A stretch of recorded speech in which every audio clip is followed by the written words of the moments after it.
वैसे तो सच में ही उतनी संस्कारी तो है ना जितना कि मुझे दिखा रही है, क्योंकि मैंने सुना है कि शहर के लोग दिखावा करने में बहुत आगे रहते हैं। क्या तू कपड़े वॉशिंग मशीन में धोती है? लेकिन वॉशिंग मशीन में कपड़े धोने से तो कपड़े पूरी तरह से खराब हो जाते हैं। अपनी शादी के तुरंत बाद ही राघव और मोनिका अपने माता पिता से अलग शहर में रहने लगे थे। राघव एक मल्टीनेशनल कंपनी में जॉब किया करता था और उसकी वाइफ मोनिका एक हाउसवाइफ थी और दोनों ही बहुत खुशी खुशी रह रहे होते हैं। एक दिन रात को जब राघव और मोनिका घर में बैठे होते हैं, तभी गांव से राघव की माँ सुषमा का कॉल आता है। तुझे हमारी याद आती भी है कि नहीं? माना कि एक सुंदर पत्नी मिल गई है, लेकिन इसका मतलब ये तो नहीं कि तू उसी के पल्लू से बनकर रह जाए और हम लोगों को भूल ही जाए। नहीं माँ, आप कैसी बातें कर रही हैं? पिछले ही हफ्ते तो हमारी बात हुई थी।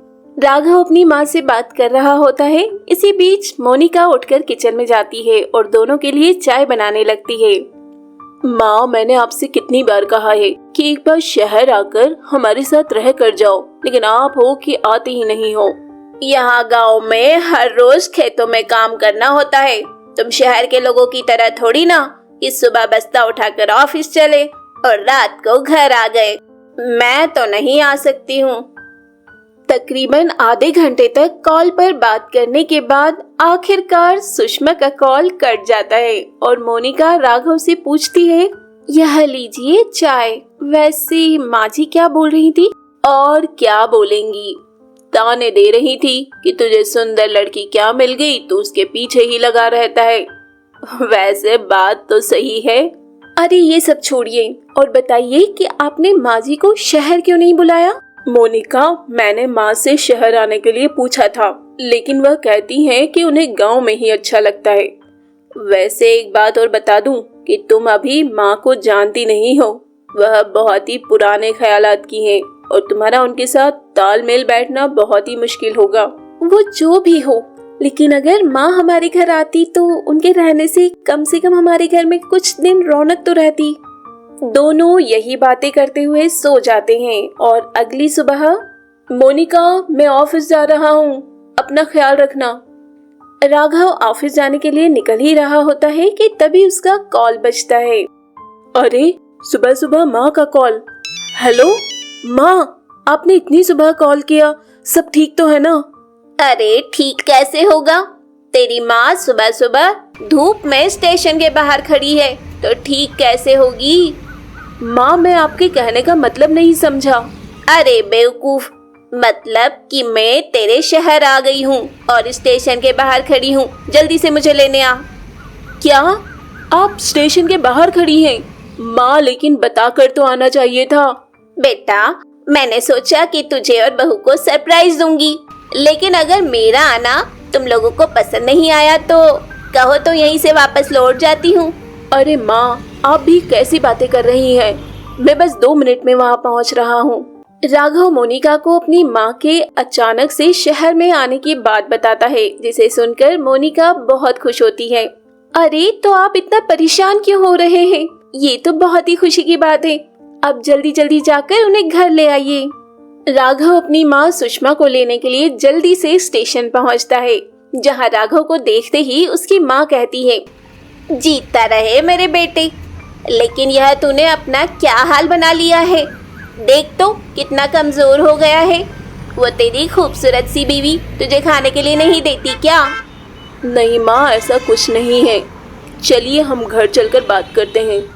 राघव और सुषमा घर पहुंचते हैं, जहां सुषमा को देखकर मोनिका बहुत ही खुश होती है और उनका आशीर्वाद लेती है। जीती रहा बेटा, वैसे तू सच में ही उतनी संस्कारी तो है ना जितना कि मुझे दिखा रही है, क्योंकि मैंने सुना है कि शहर के लोग दिखावा करने में बहुत आगे रहते हैं। नहीं नहीं माँ, ऐसा कुछ नहीं है। शहर में भी बहुत अच्छे अच्छे लोग रहते हैं। हाँ रहते होंगे, लेकिन मुझे उनसे क्या मतलब? मुझे तो सिर्फ तेरे चाल चलन से मतलब है।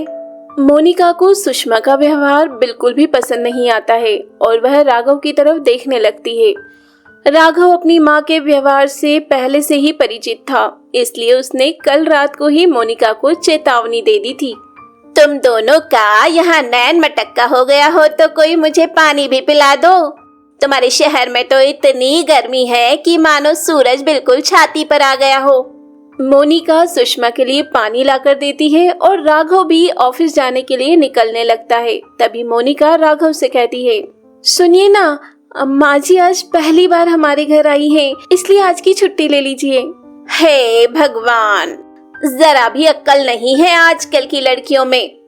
अरे बहू, तुझे पता नहीं है क्या कि किसी भी जाते हुए इंसान को पीछे से नहीं टोकते हैं।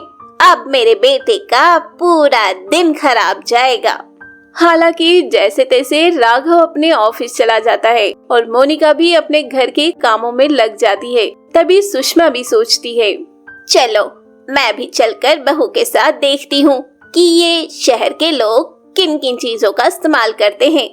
मोनिका एक बाल्टी में धोने के लिए कपड़े ले जा रही होती है।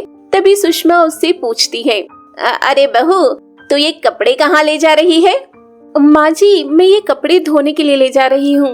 आपके भी जितने कपड़े हो वह मुझे दे दीजिए, मैं वॉशिंग मशीन में डालकर सभी को धो देती हूँ। क्या तू कपड़े वॉशिंग मशीन में धोती है? लेकिन वॉशिंग मशीन में कपड़े धोने से तो कपड़े पूरी तरह से खराब हो जाते हैं और ज्यादा दिन तक चल भी नहीं पाते हैं।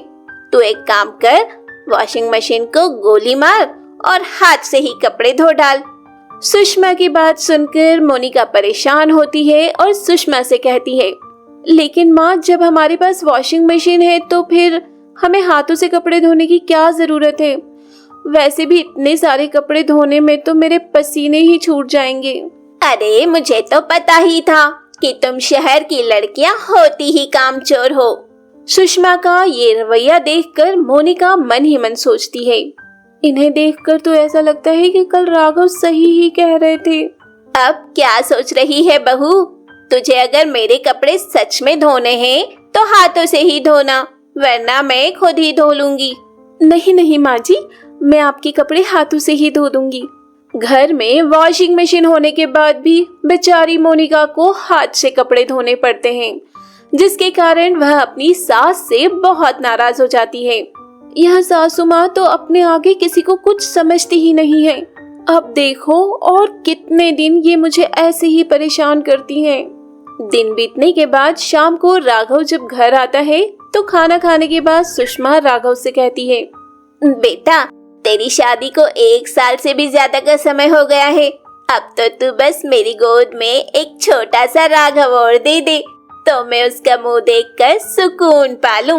माँ, शहर में हर चीज की प्लानिंग करके चलनी पड़ती है, इसलिए अभी अगले 1-2 साल तक तो भूल ही जाओ कि हम कोई बच्चा कर भी रहे हैं।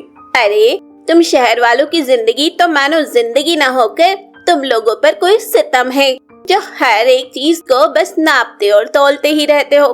वैसे एक बात तो बताओ, कहीं बहू में ही तो कुछ कमी नहीं है जो उसके पैर भारी नहीं हो पा रहे हैं?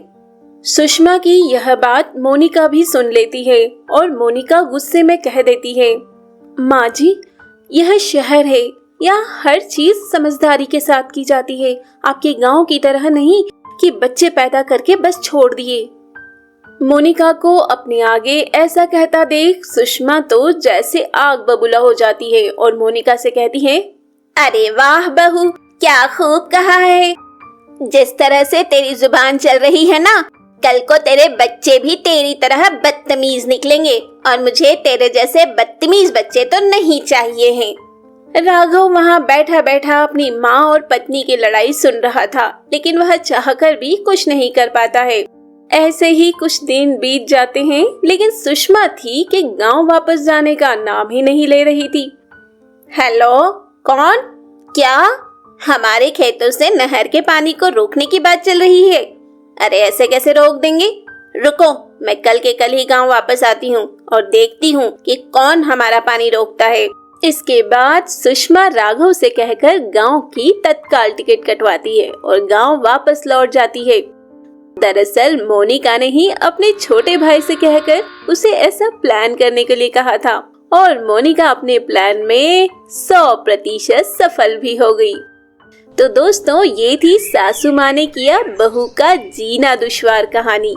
अगर ये कहानी आपको अच्छी लगी हो तो वीडियो को लाइक कर चैनल को सब्सक्राइब जरूर करें।